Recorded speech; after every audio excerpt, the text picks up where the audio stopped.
हिमाचल प्रदेश में मुख्यमंत्री सुखविंदर सिंह के नेतृत्व वाली सरकार की परेशानी कम होने का नाम नहीं ले रही है। अब हिमाचल प्रदेश हाई कोर्ट की ओर से सुक्खू सरकार को एक और बड़ा झटका लगा है।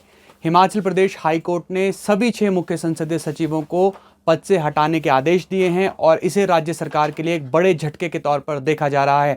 हमारे साथ बात करने के लिए मौजूद हैं वादी पक्ष के अधिवक्ता वीर बहादुर जी। वीर बहादुर जी, आज हिमाचल प्रदेश उच्च न्यायालय ने इस पूरे मैटर में फैसला सुनाया। पूरे राज्य की जनता इंतजार कर रही थी कि क्या इस मैटर में कोर्ट कहता है। तो आज हम आपसे आसान भाषा में समझना चाहेंगे, क्या आप लोगों ने वहाँ पर अपना पक्ष रखा था और कोर्ट ने क्या कहा है? देखिए, जब नियुक्तियां हुई थी तो नियुक्तियों को हमने अपने जो बीजेपी के विधायक थे सतपाल सत्ती, जो सीनियर लीडर हैं, और उनके साथ अन्य 9 विधायक 10 लोगों ने कुल मिला के इसको सीपीएस की नियुक्तियों को हाईकोर्ट में चैलेंज किया था। शुरू में इसमें अंकुश दास जी जो हमारे सीनियर एडवोकेट हैं, उनके साथ साथ श्रीमान सत्यपाल जैन जी सीनियर एडवोकेट, उन्होंने इस केस को वहाँ हाई कोर्ट में कंटेस्ट किया।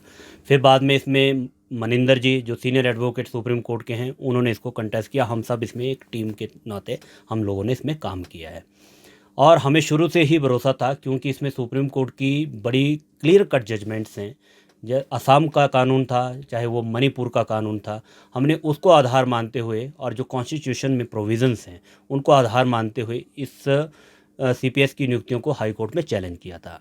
आज जब हाई कोर्ट ने फैसला दिया, हाई कोर्ट ने इसको मई और जून के फर्स्ट वीक में इसको रिज़र्व कर दिया था जजमेंट में। आज जजमेंट आई और हाई कोर्ट ने इनकी नियुक्तियों को सीपीएस के जो 6 सीपीएस थे उसको रद्द कर दिया है।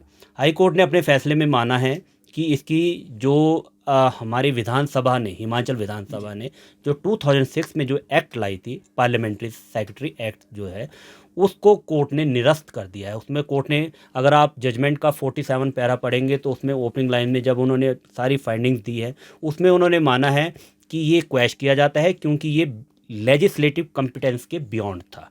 और इसमें ही फिर कोर्ट ने आगे, जब लेजिस्लेटिव कॉम्पिटेंस उनकी ख़त्म हो गई, तो कोर्ट ने इनको कहा कि इनकी नियुक्तियों को इमीडिएटली फोर्थ विद वर्ड जो शब्द है उसको उन्होंने प्रयोग में लाया है और कोर्ट ने कहा है कि फोर्थ विद इनकी नियुक्तियों को रद्द किया जाता है। तीसरा, कोर्ट ने कहा है कि जो इनकी फैसिलिटीज़ थी, फैसिलिटीज़ जैसे आपको गाड़ियाँ मिलती हैं, आपको बंगला मिलता है, आपको एक प्रोटोकॉल के तहत कई अन्य फैसिलिटीज़ मिलती हैं, वो कोर्ट ने कहा जब आप रहे ही नहीं, नियुक्तियाँ आपकी रद्द हैं, तो चीफ सेक्रेटरी को कहा है कि ये जजमेंट हाई कोर्ट की वेबसाइट पे अपलोड कर दी गई है और इसको उनके संज्ञान में लाया जाए और फोर्थ विद जो है इनकी फैसिलिटीज़ को विड्रॉ किया जाए। जी, जो एजी हैं, जो असम सरकार की ओर से इस पूरे मामले में अपने पक्ष रख रहे थे, उनका ये कहना है कि जो असम वाला एक्ट है और जो हिमाचल वाला एक्ट है वो दोनों अलग अलग थे और अब वो इस पूरे मामले को सुप्रीम कोर्ट में चुनौती देंगे। तो आपको लगता है कि क्या सुप्रीम कोर्ट से उन्हें कोई राहत मिलेगी अब? देखिए अंकुश जी, जो कानून में प्रावधान है और कॉन्स्टिट्यूशन में जो स्कीम है, उसमें सभी को अधिकार है कि जिसके भी पक्ष में फैसला आता है वो तो नहीं जाएगा, परंतु जिसके पक्ष में फैसला नहीं आएगा वो अगली पार्टी जो है उसमें हायर कोर्ट में चैलेंज करेगी। अब इसके बाद क्वाइट ऑब्वियस है कि ये डिवीज़न बेंच का फैसला है, तो आगे जो भी है जिनके हक में फैसला नहीं आया वो सुप्रीम कोर्ट जाएंगे। हाँ, सुप्रीम कोर्ट में कोर्ट जैसे आपने कहा कि एडवोकेट जनरल साहब ने अगर ऐसा उनका अपना मत हो सकता है, कोई पॉइंट्स हो सकते हैं, परंतु हमने यहाँ पर भी ये पक्ष रखा था। इसी के आधार पर उन्होंने यहाँ पर भी जजमेंट को, जो स्टेट ऑफ असम की जजमेंट थी और स्टेट ऑफ मणिपुर की जजमेंट थी, यहाँ पर भी उनके अधिवक्ताओं ने यहाँ उसको डिस्टिंग्विश करने की कोशिश की थी। पर जैसे कि मैं आपको बताऊं कि कानून में ये प्रावधान है, कॉन्स्टिट्यूशन में, भारतीय संविधान में ये लिखा है कि जो अपेक्स कोर्ट है वो सबसे बड़ा कोर्ट है हमारे हिंदुस्तान का, और जो उसका जो भी कानून पारित होता है, जो भी वहाँ की जजमेंट आती है, उसको लॉ ऑफ लैंड माना जाता है।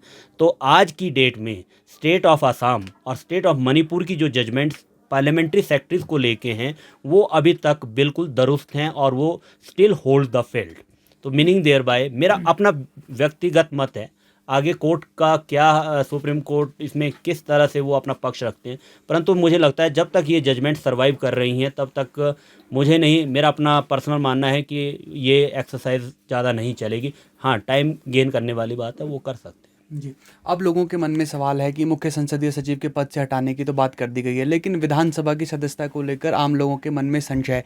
क्या हाई कोर्ट ने कोई सदस्यता को लेकर भी टिप्पणी की है मुख्य संसदीय सचिवों की विधानसभा के सदस्य के तौर पर? अंकुश जी, जब ये पिटीशन ड्राफ्ट की थी तो ये हमारे संज्ञान में था, और इसमें हमने जो डिस्क्वालिफिकेशन एक्ट 1971 बनाया है उसमें इनको इम्यूनिटी दी थी ऑफिस ऑफ प्रॉफिट से, सेक्शन 3 सब क्लॉज डी में।